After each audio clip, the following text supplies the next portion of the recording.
Uma vlogs and stories.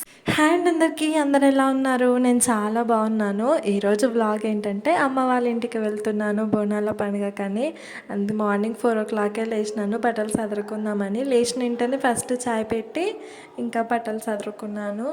ఉగాదికి వెళ్ళినానంటే మళ్ళీ ఎప్పుడు అందులో నైట్ అంతా ఒక్కటే ఫుల్గా వర్షం పడినది. నాకు కొంచెం టెన్షన్ అయ్యింది, తెల్లారే వరకు ఏమవుతుంది అబ్బా అని. నేను లేచినప్పటికి కూడా ఫుల్గా వాన ఉండింది, అందుకే కొంచెం డిలే చేసింటి. 4 o'clock లేచినా కూడా బట్టలు చదువుకోవడానికి అయితే కొంచెం లేట్ అయింది. తెల్లారే వరకు ఆగినాను. నైట్ అయితే పట్టు చీరలన్నీ తీసి పెట్టుకున్నాను అమ్మ దగ్గరికి తీసుకొచ్చేటివి. ఇంక బ్యాగ్లో అయితే దేవుని దగ్గరికి వెళ్ళి ఇంటి కదా అమ్మమ్మ, ఆ ప్రసాదాలు ఇంకా స్వీట్ అన్నీ తీసి పెట్టిన బ్యాగ్లో. సూట్ కేస్ మాత్రం పైన ఉంది, నేనేమో కింద అన్నీ తీసి పెట్టినాను. ఎట్లనా అని ఆలోచించుకుంటా కూర్చున్నాను. మా ఆయన ఎప్పుడు లేస్తే అప్పుడు పెట్టుకోవాలి ఇంకా సూట్ కేసులో అవి. ఎందుకంటే అక్కడ అశ్వత్థామ అనుకుంది కదా, సూట్ కేసు జారి పడ్డదో ఇంకంతే సంగతి.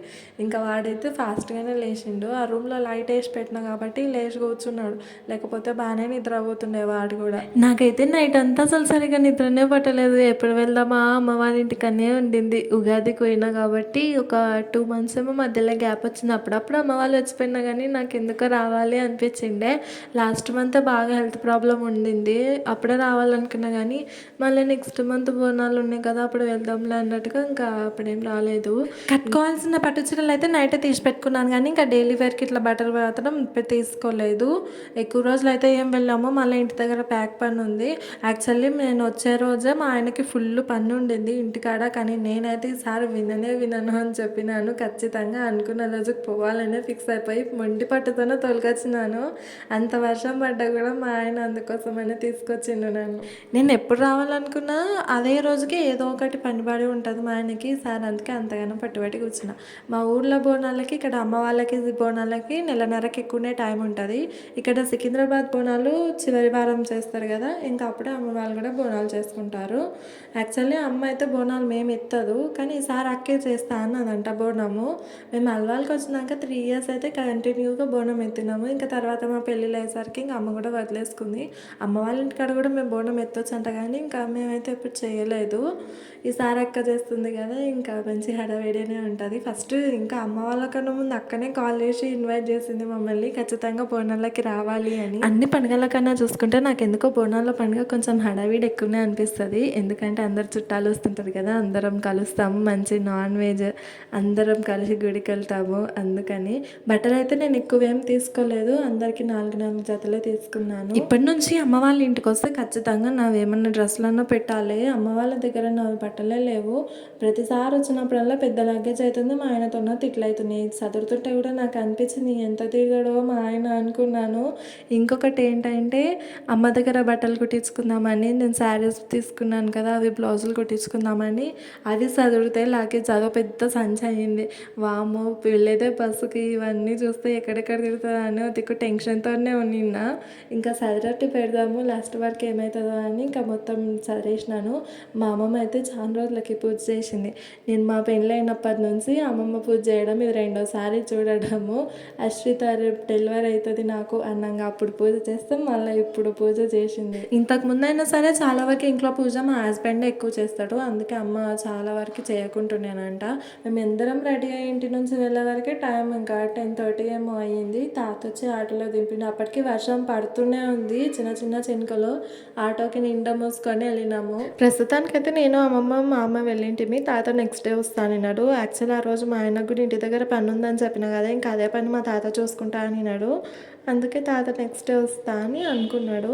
జనం అయితే కొంచెం సిటీలో ఎక్కువనే అనిపించినారు, ఎందుకంటే పండగ కదా, ఇంకా పండుగలకు అక్కడిక్కడ తిరిగేటోళ్ళు ఎక్కువ ఉంటారు. మేము బస్సులోకి ఎక్కి కూర్చున్నాము. అమ్మమ్మ మామనేమో కిందికి వెళ్ళిండ్రు. పిల్లలకి పండ్లు తెమ్మని చెప్పింటి, మళ్ళీ జర్నీలో ఇబ్బంది పడతారని.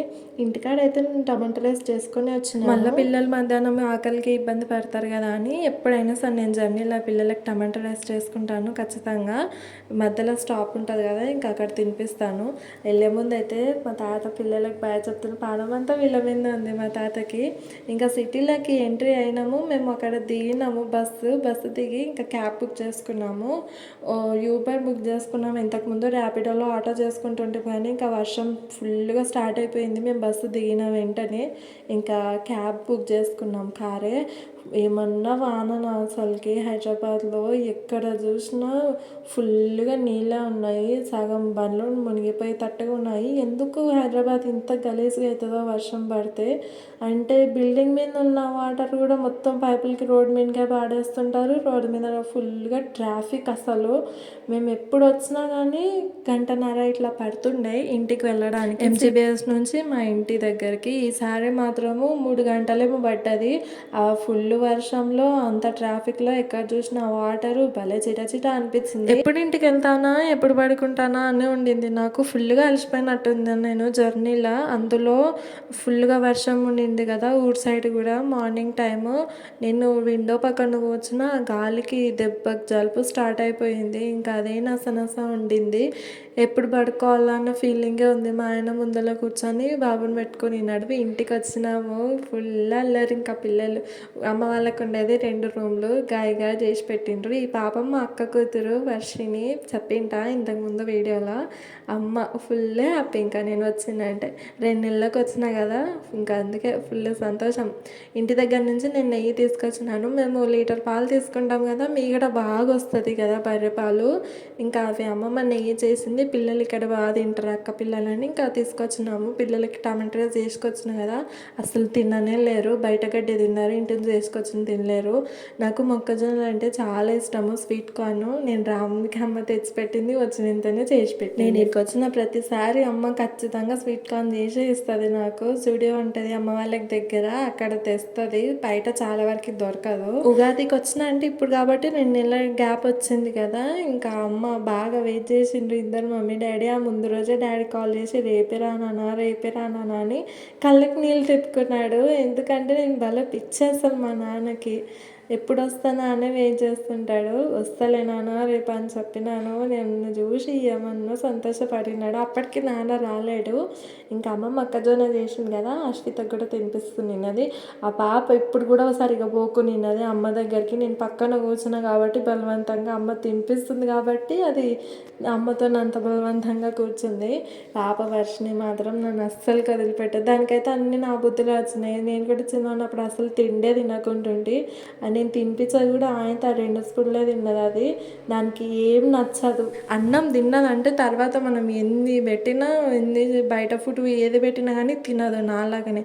నేను కూడా అన్నం తిన్నా అంటే పక్కన ఇంకా వేరే ఏ ఫుడ్ ఉన్నా నేను అస్సలు ముట్టను.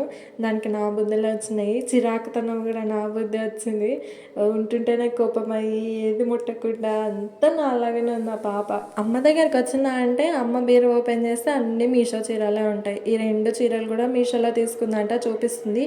ఈ బట్ట అయితే చాలా బాగుంది, మెత్తగా ఎక్కడికైనా పోతే మస్తు కంఫర్ట్గా ఉంటుంది. నేను అమ్మ వాళ్ళ ఇంటికి వచ్చినా అంటే కంపల్సరీగా 24 గంటలు ఏదో ఒక లొల్లి ఉంటుంది. పొద్దుంకులు పాత సామాను పేపర్లు ఇంకా లేకపోతే ఈ అరెక్మాలు ఎప్పుడు లొల్లి ఉంటుంది. అందుకే నాకు సరిగా వాయిస్ రికార్డ్ చేయడానికి వస్తలేదు. ఇప్పుడు నేను చెప్పేది కూడా పక్కన రూమ్ ఖాళీ ఉంటే ఆ రూమ్లోకి వచ్చి చెప్తున్నాను. అమ్మమ్మవి నావి బ్లౌజులు కుట్టిద్ది. ఇంకా అవన్నీ ఓపెన్ చేసి చూస్తున్నాను ఎట్లా ఉన్నాయా అని.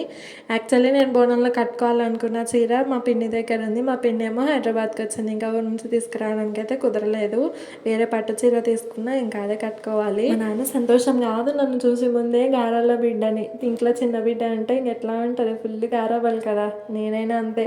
వీడికి వచ్చిందంటే 10 గంటలకు లేస్తాను పొద్దుగాల పూట ఖచ్చితంగా. మా నాన్న కూడా నన్ను లేపడు, ఎప్పుడైనా లేని వదిలేస్తుంటాడు వీడికి వస్తే. మా నాన్న ఇంకా పిల్లలతో ఆట పెట్టుకుంటా కూర్చున్నాడు. అశ్విత భలే పుట్టకాలు పడుతుంది. నాన్న ఫుల్ దిల్కుష్ అయిపోతున్నాడు. ఇంట్లో చిన్నపిల్లలు ఉంటే పెద్దోళ్ళు కూడా చిన్నపిల్లలానే తయారైపోతారు కదా ఖచ్చితంగా. 3 పిల్లలతోనే డ్యాన్స్ చేస్తున్నాడు. పాప ఇక్కడనే ఉంది వర్షిని. వాళ్ళ అమ్మ ఇంటి దగ్గర ఉండింది. వాళ్ళ అమ్మకి పానం అంతా పాప మీద ఉంది. కాకపోతే అది పోతలే అశ్వధామ. ఇంకేంటండి వీడియో నెక్స్ట్ డే గుడికి వెళ్ళేది ఉంది. అన్నీ నెక్స్ట్ బ్లాగ్లో చెప్తాం.